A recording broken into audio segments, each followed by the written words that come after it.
بسم الله والحمد لله والصلاة والسلام على رسول الله. المدخل إلى علم الموارث degan kitobni sharhlaymiz. Oldi bilan bu kitob qaysi boblar o'tiladi? Buni tushuntirdik. Bu ikki qism kitob.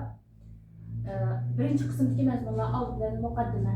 Muqaddima qismida biz meros ilmining islom dinidagi ahamiyati qaysi? Undan keyin meros oyatlari va bu oyatlarni sharhlaymiz va merosga aloqador hadislar. Bularni sharhlab o'tamiz. Onun ikkinchi bob cho'ng bob ashabul furud, ya'ni farz egalari degan. Qur'on Karimda Alloh taolo ularningki qanchalik miqdorda meros oladi, Alloh taolo o'zi belgilab bergan, ya'ni meros ulushini belgilab bergan kishilar bular ashabul furud deb ataladi. Endi asaba bu meyitning tuqqanlari, ashabul furudning keyingi tuqqanlari. Bunu tafsili bayon qilamiz shu bob kelgan vaqtimizda. Ana shu 4-chi hajib degan cheklash degan gap. Ya'ni merosxo'rlar, ya'ni meyitninki urush chiqqanlaridan kimni to'sab qo'ydi.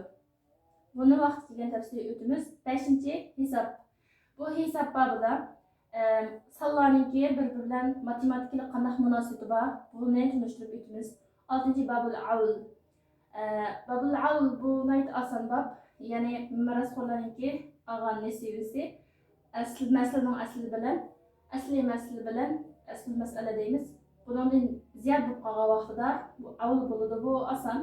Uniki rad eshib qolganda kimlarga birimiz buni hisoblashni bilamiz.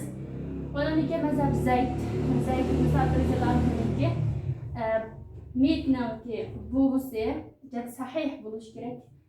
Shular bilan o'g'il tuqqanlari yoki qiz tuqqanlari bo'lib qolsa, buni qanday meros aylaymiz, buni bilamiz. Undan keyin tatbiqlashni bilamiz, hisoblashni bilamiz. Undan keyin vasiyat bobi, shar'iy vasiyat va vojib bo'lgan, farz bo'lgan vasiyat, buni o'rganamiz.